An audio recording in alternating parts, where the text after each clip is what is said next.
This last month, I wrapped up 3 campaigns that have been, between them, running for 301 weekly sessions. To say that I've been run ragged trying to get my next campaigns prepared, as all 3 of these ended at pretty much the exact same time, is a bit of an understatement. Though I'm running different campaigns for these different groups, I'm using what I call the 3-plot method to ensure that these campaigns will go the full distance without losing people's attention.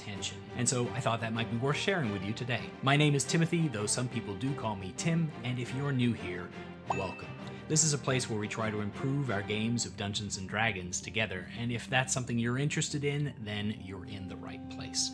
Also, at the ends of these videos, I give you cat videos of my lovely darlings, and so I think that that makes these videos worth it just for that. It looks like for my 3 campaigns, I'm going to be running 2 different stories, one of them repeated.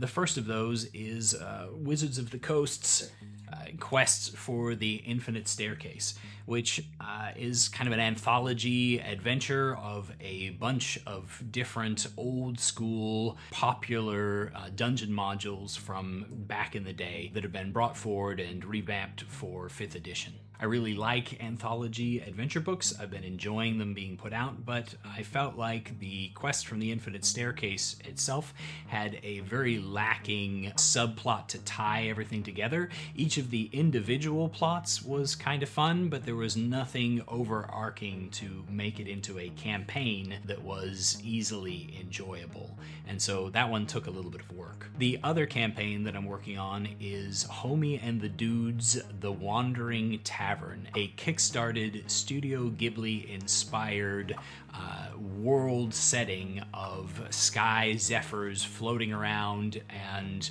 little land masses raised, and this little backdrop between a republic and an imperium that made me think of Star Wars for whatever reason. And so what I've done with that is we're going to take that awesome setting, which has its own little subplot of pair of BBEGs and conflict going on in this cool giant floating tavern, and we're going to take that and we're adding on an additional story, which I call the A-plot in this case. I'll tell you about that in a minute, and popping it into the Forgotten Realms, featuring the eastern side of the continent of Faerun and digging into a little bit of Karatur instead of staying over here on the remembered coast of the Forgotten Realms. If you would be interested in a Studio Ghibli-inspired campaign, then don't forget to check out Homie and the Dudes, The Wandering Tavern, or their Sky Zephyrs supplement. And in the process, if you use the coupon code DMTimothy,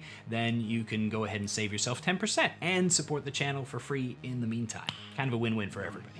So let me explain what my 3-plot method looks like for creating a long-lasting campaign. Basically, we break it into an A, a B, and a C plot. The A plot is the overarching, complete story that has the final BBEG involved and marks the end of the campaign. When you complete the A plot, the campaign is over. This is important because when you're designing a story to tell with your group, you need to have some kind of idea of where the story is going to end, or else it can get really hard to figure out a good stopping point, or you get stuck into the constant nickel and diming, continuing, but it becomes this long, dragged out thing that sometimes can lose your players' interests. It can be entirely possible to create a campaign with no overarching plot that follows your characters' interests and can be fun for years. So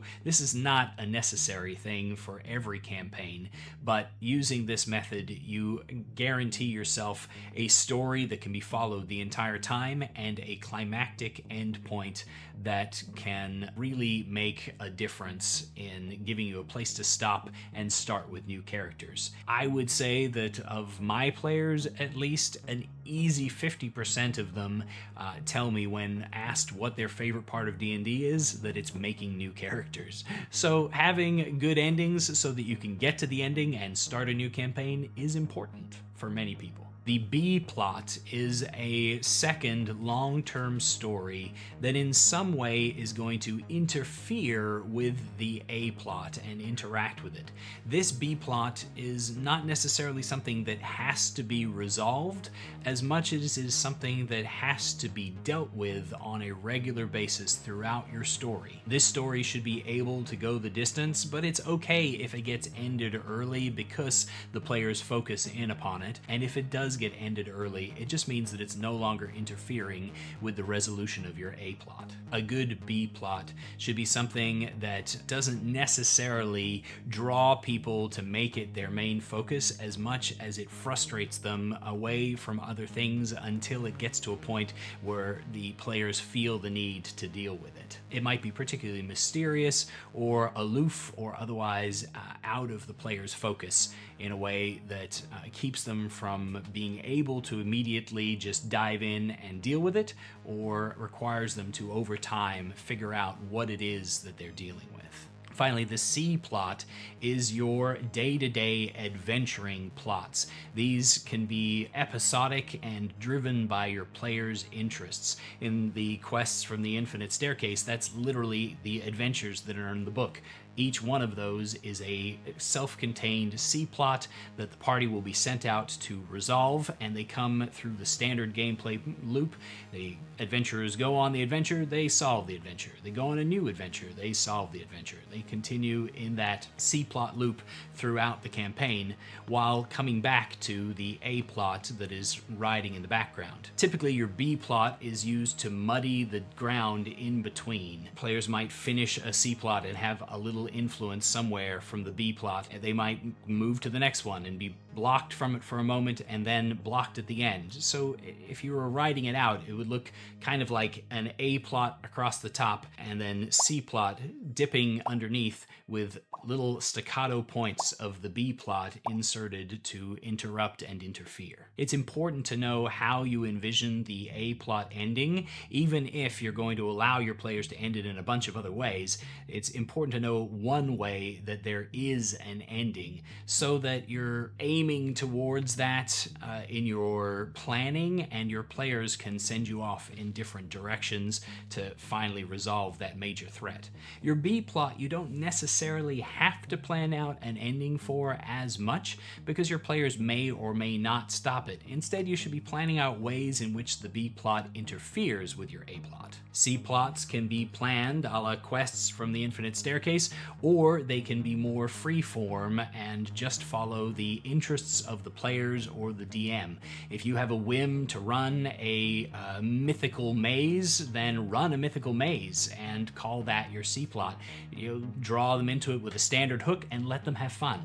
You could just explore whatever is of interest to you in the C plot, and it's not a big deal. How you manage to tie all this together is by pulling A plot elements into your C plots and interfering with both with your B plot. Lore and loot are great ways to tie the A plot into your C plots. By having information or MacGuffins hidden within your individual quests that can help to resolve and deal with the A plot that you've planned out, you can give people a reason towards their overarching goal to go on each of these minor quests. If you are a member of my Monday, Wednesday, or Thursday groups, stop watching this video now, please. Thanks for being awesome players and watching my videos anyway. You're great, but stop. In terms of the Quest from the Infinite Staircase adventure, I've integrated A plot, B plot, C plot by grabbing an old D&D supplement called Duty and Deities and modifying that as my ending point for Quest from the Infinite Staircase. It was originally tied to the old Quest from the Infinite Staircase modules back in the day, and so it fits pretty suitably. This adventure pits the group against the darkness of the abyss in recovering a secret somebody from the hands of an abyssal lord. And that is now the party's goal. The djinn that runs the Infinite Staircase staircase and is hiring the group, as it were, is going to send them on each of these little C-plot missions in order to gather together information and tools to be able to go to the Abyss through the staircase and deal with the Abyssal Lord, and in the process free the captive maiden. That's my A plot, the main overarching story. The B plot is the Iron Shadow, which is insufficiently mentioned in this. I'm making the Iron Shadow a plot by the goddess Shar. She's using this shadow to try and infect Isgard, the ancestral home of Saloon, her primary rival and sister, because family, you know. The Iron Shadow is going to consistently get in the way of the party's actions, and they're going to have to put up with it throughout a little bit of the course of their adventure. If they don't resolve it, they are going to discover that the only directions they can get that will allow them to reach the abyssal lair that they need to get to is to enter through Isgard into the base of the Infinite Staircase. And that, of course, is where the Iron Shadow is slowly worming its way, which means if they don't resolve it, it's going to be a big issue that they have to get through. If they do resolve it, then they'll be able to do so without that problem. And as mentioned, the C-plots are the individual quests on the Infinite Staircase. This takes what is otherwise an unconnected series of adventures that don't seem to have any kind of real flow or story to them as a group and turns them into an interconnected series of adventures that will provide the tools to take care of the main story. And when the maiden is free or the group dies trying, the campaign ends and we're ready for our next story. And that's how you use the 3-plot method to create a long-lasting campaign. Here you are at the end of the video. I knew I liked you. Thank you for watching. Don't forget to share this with somebody who might need it, and let me know in the comments if it was helpful or if you have any questions. But for now, on to the cat video. Until next time, happy adventure.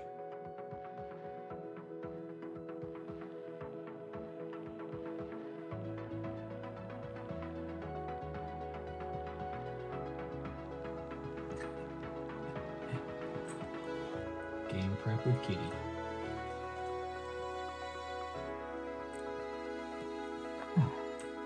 Thanks, pal.